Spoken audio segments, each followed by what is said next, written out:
সব কিছুর ওপর দখলদারি চলতে পারে, কিন্তু একটা মানুষের মনের ওপর দখলদারি চলে না। আরশি,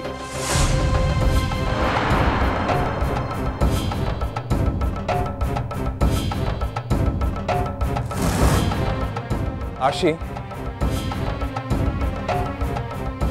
তুমি আমাকে বিয়ে করার কথা ভাবলে তোমায় আর একটা অ্যাডিশনাল কথা ভেবে রাখতে হবে। আজীবন কাজলের দুঃখে আমি দুঃখিত থাকবো। ইয়েস, আজীবন কাজলের আনন্দে আমি আনন্দিত হব। তোমাদের সব শর্ত আমি মেনে নিয়েছি, শুধুমাত্র এই একটা শর্ত তোমাদের মানতে হবে। প্লিজ না বাবা, প্লিজ প্লিজ বাবা, একটা ইলাস্টিককে তার প্রয়োজনের বেশি টানলে সেটা ছিঁড়ে যায়, তুমি জানো তো। আমায় প্লিজ সেই জায়গায় পৌঁছে দিও না, প্লিজ। কোথায় যাচ্ছ তুমি? কি হচ্ছে এটা? কি হচ্ছে এটা? তো বাড়ি একটা, কি হচ্ছে এটা? তুমি জানো না আশির সঙ্গে আজকে মিমি জামা কাপড় কিনতে যাওয়ার কথা? তুমি জানো না যার জন্য এত বলে করে তোমাকে অফিস থেকে ছুটি নেওয়ানো হলো? হচ্ছে নীল, আমি বুঝতে পারছি না। এখন আশি এসে কেন ওয়েট করছে আর তুমি এখন? আরে বাবা, এখন তো তোমাদের এই টপিকটা নিয়ে নানান রকম কাটাছেঁড়া চলবে, তাই তো? আরে আমি গাড়িতে আছি, তোমাদের হয়ে গেলে পাঠিয়ে দিও প্লিজ। না না, কি হলো তোমার? কি তুমি নীলের ওপর রাগ করলে, অভিমান করলে? বোকামো করো না আরশি, তোমার নিজের ওপর একটু কনফিডেন্স নেই? দাঁড়াও না, একটু ওয়েট করো, একটু ধৈর্য ধরো, বিয়েটা একবার হোক, তখন দেখবে এই নীলই তোমার পায়ে পায়ে ঘুরছে। একটু দাঁড়াও, আমি রেডি হয়ে আসছি।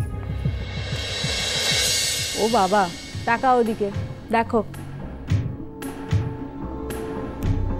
তোমার ননদিনীর রেজিস্ট্রেশনের দিন এগিয়ে আসছে না, কি সুন্দর করে সেজে গুজে রেডি হয়ে নামছে শাড়ি কিনতে যাবে বলে। ও মিমি, জুডো আসছে নাকি? ফোন করেছো জুডোকে?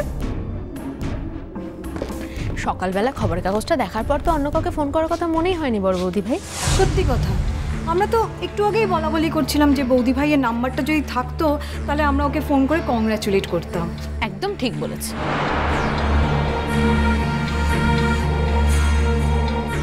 বাবা দেখো, দুজনের তো একেবারে দরদ উঠলে পড়ছে দেখতে পাচ্ছি। তা কি কারণে?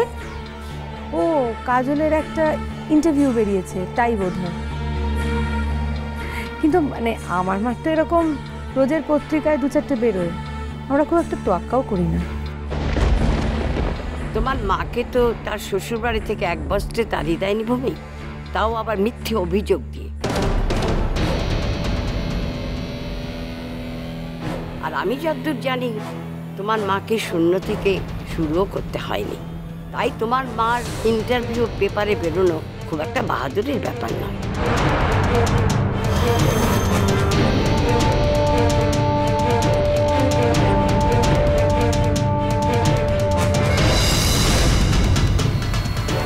আর বৌমা, শোনা জেঠি, ফাংশনটা কবে গো? এই তো শনিবার। আমার যাওয়ার একটা ব্যবস্থা করো। শোনা যাচ্ছে তোমার বাড়িতে তো সামনে দুটো বিয়ে, তুমি সেসব ছেড়ে দিয়ে এখন কাজলের নাচ দেখতে যাবে? আমরা নাচ দেখতে যাচ্ছি এ কথা তুমি কে বললো মেজো ঠাকুরপো? এই প্রথম মেয়েটা সরাসরি তার বাবার নাম বলবে, আবার কি একই মঞ্চে তার বাবাও হাজির থাকবে। আচ্ছা, এরকম সৌভাগ্য কি ছাড়া যায় নাকি? বাবার পরিচয় দেওয়ার জন্য তো কম নিগ্রহ পেতে হয়নি মেয়েটাকে। কিন্তু বড় বৌদি, তুমি যত সহজে ব্যাপারটাকে ভাবছো না, তত সহজে কিন্তু ব্যাপারটা হবে না। দেখো, আমার বুদ্ধিটা তো ওকালতি বুদ্ধি, ফলে আমি স্পষ্ট বুঝতে পারছি যে মেয়েটা ভদ্রলোককে ফাঁসাতে চাইছে। আচ্ছা দিদি ভাই, তুমি আমাকে একটা কথা বলো তো, বাবার নাম কি মঞ্চে দাঁড়িয়ে মাইক হাতে বলার বিষয়? কেন বলছে বলো তো? বলছে এই কারণেই যাতে ওই ভদ্রলোক অতগুলো লোকের মাঝখানে অপ্রস্তুত হতে পারে আর স্বীকার করে নিতে বাধ্য হয়।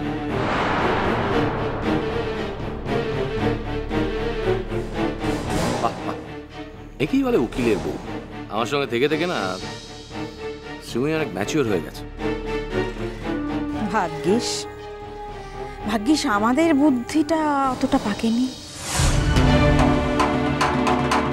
সেই আর আমাদের পাকও ঘাটতে হচ্ছে না। যাকে বড় বৌমা, আমি কিন্তু যাব, তুমি ছোটকে বলে টিকিট ফিকিটের ব্যবস্থা করো, কেমন? তুমি তো চিন্তা করছো কেন সোনা জেঠি? আমরা তো যাবই, কিন্তু যারা আমাদের যাওয়া নিয়ে এত কথা বলছে, যাওয়ায় বাধা দিতে চাইছে, তারাও কি না গিয়ে পারবে না?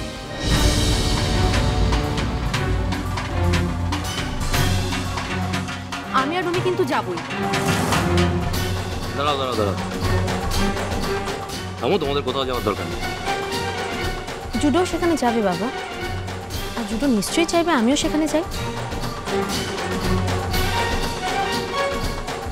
আর এখন থেকে আমার চাওয়ার তোমার চাওয়ার থেকেও বেশি আমাকে জোর দিতে হবে জুডোর চাওয়াটা, তাই না?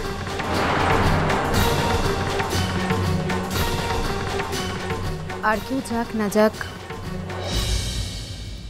আমি তো যাবই। তার কারণ আমি দেখতে চাই শেষ পর্যন্ত কি হয়।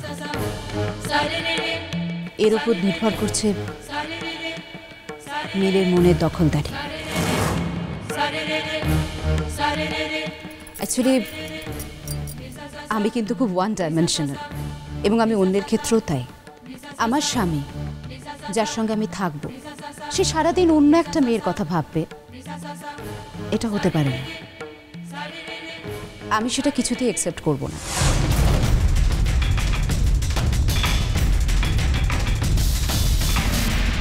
আর সেই কারণে আমি সেদিনকে যেতে চাই এবং গিয়ে দেখতে চাই যে কাজলের মিথ্যের মুখোশটা কিভাবে খসে পড়ে যায়।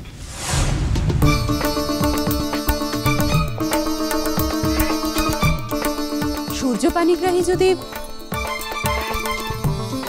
কাজলের বাবা না হন, তাহলে তো সেখানে দাঁড়িয়ে অন্তত একটিবার প্রতিবাদ করবেন তিনি। আর হ্যাঁ, শুধু আমি একা নয়, নীলকে আমি আমার সঙ্গে নিয়ে যাব। নীলের এই সত্যিটা জানা ভীষণ প্রয়োজন, কাজল সম্পর্কে ওর ইলনেসটা কাটানোর জন্য। একদম, আমি তোমার সঙ্গে আছি। আসি, দেখো না, সেদিন যদি একবার সূর্য পানিগ্রাহী অস্বীকার করেন যে কাজল তার মেয়ে নয়, ব্যাস হয়ে গেল। কাজল তো ঢিল পাটকেল খাবেই, আর কেরিয়ার সেদিনই 12টা বেজে যাবে।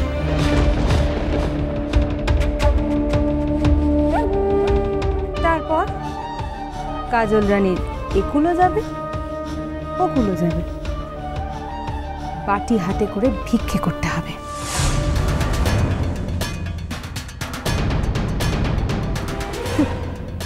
আরো কত কি দেখি না কলিযুগের সত্যটা ফিরে আসে কিনা, সত্যের জয় হয় কিনা, নাকি মিথ্যে ডালপালাগুলো আকাশকে ঢেকে দেয়। দেখি না বহু বছর এই পৃথিবীতে বেঁচে থাকার কোনো পুরস্কার পাই কিনা। খুব মন্দ কাজ করেছি বলে তো মনে হয় না। তুমি নিশ্চিন্তে থাকো সোনা জেঠি, সত্যের জয় হবে।